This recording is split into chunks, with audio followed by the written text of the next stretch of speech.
What's going on, people? This is BrOOkLyN380 again. Post UFC 124 comment session. I just want to say that it was a good card. A lot of submissions, a lot of knockouts. Definitely worth the pay-per-view money that I paid for it. I just want to start off with GSP and Koscheck. My thoughts on that. For all the people that are going to criticize GSP for not finishing Koscheck, for not knocking him out, I personally think that it couldn't have gone better than the way it did. Because if GSP would have knocked this guy out in post-fight interviews, Koscheck would have been like, yeah, well, it was a good fight and I got caught and it happens. If GSP would have submitted him in post-fight interviews, Koscheck would have been like, yeah, I got caught, making like it happens.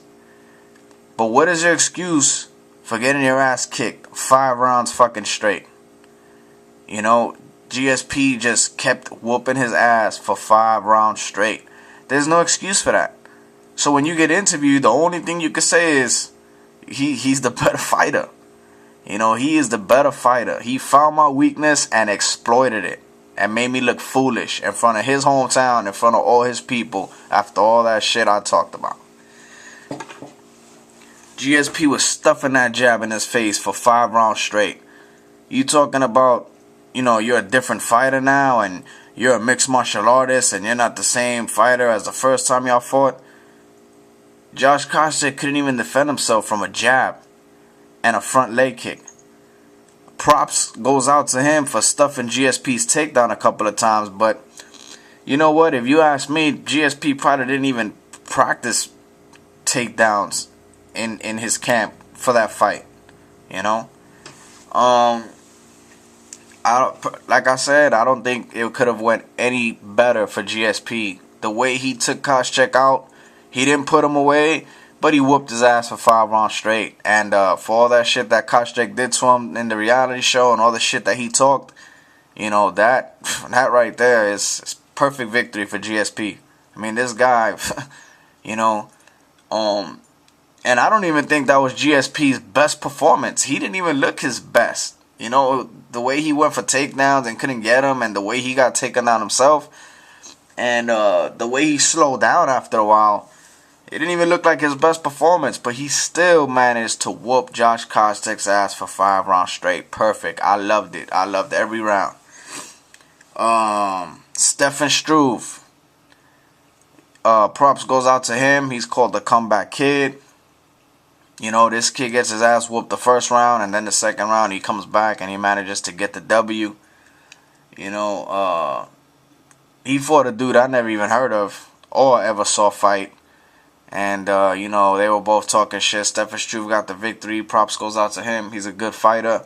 Personally, I think he should drop down in weight because I think he's going to have a problem with the elite heavyweight division. I don't think he hasn't fought anybody yet that is considered up there in the top contender spots.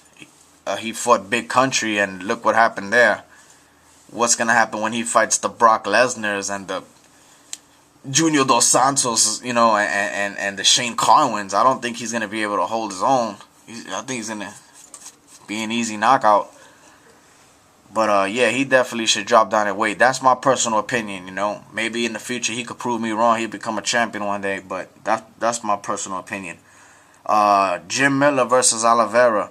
To me, Jim Miller is the secret weapon of the lightweight division. This dude is pretty badass, Not to be on his dick or anything. This dude is badass. Every fight I see him in, he's impressive. And sometimes I even forget I'm watching a lightweight. He's pretty big. And the way he took out Oliveira, that should open eyes that this kid is a threat to Gray Maynard if Gray Maynard wins Frankie Edgar's title. If Gray Maynard wins the title from Frankie Edgar, I see Jim Miller as a definite threat. And I don't really see who else will be a threat to Gray Maynard, because Gray Maynard's badass and nobody even came close to winning him yet from what I saw. Stevenson and Mac Danzig. Stevenson got knocked the fuck out. He had this coming. Dude, you are not a striker. You know, Stevenson is not a striker. the fight where he first came on the scene, when he won the Ultimate Fighter, he kept taking that guy down. And, you know, taking him down, that's what he does. He takes people down, he chokes them out, he takes them down, he pounds them out. But he's not a striker. And that fight with Danzig proved it. And Danzig looked good, man. He came in with a new look, and he came in with a, you know, I'm not going to lose this fight attitude. And he definitely came through, so props goes out to him. Thiago Alves and John Howard. Yeah, that was a good fight. I really didn't expect any of them to finish each other, because that's what the hype was about. Somebody's going to get finished. It's going to be a kickboxing war. I didn't think none of them would get finished. John Howard's a good fighter, but I don't think he's on Thiago's level. I knew it all along. I'm like, this guy, give him a chance to grow. Why are you throwing him in there with Thiago Alves? Thiago Alves already had a championship fight. I mean, the guy's up there. He's at the top of the heap. You know, why are you throwing him up there already? But, you know, Thiago Alves won by decision. John Howard, keep your head up. You know, I don't think this kid's going anywhere. He's going to definitely grow as a fighter, and he's going to become a force to be reckoned with.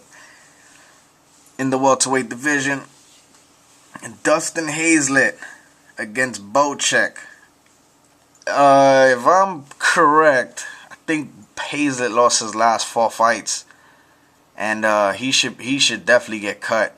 He should definitely get cut, because if they cut the Dean Amin Keith Jardine, they should cut Hazlett, because the Dean Amin, he lost fights consecutively, but at least he fought. At least he put on a show. This Hazlett, I mean, every time I see him, he's getting knocked out or choked out. Who else? Matt Riddle and Sean Pearson. This was a good fight. It was entertaining. You know what's funny? Matt Riddle had a smirk on his face the whole time. He was getting punched in his face and was smiling the whole time. Same way as that other kid, Bruce Leroy. I mean, he had a constant look on his face, like, you know, you're not hurting him. You know, you're not hurting him.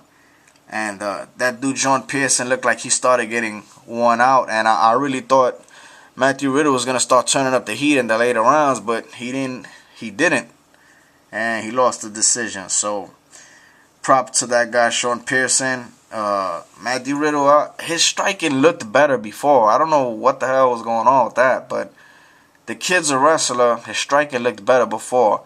In this fight in particular, his striking looked horrible, dude. Like, are you kidding me? I mean, serious. His striking looked horrible.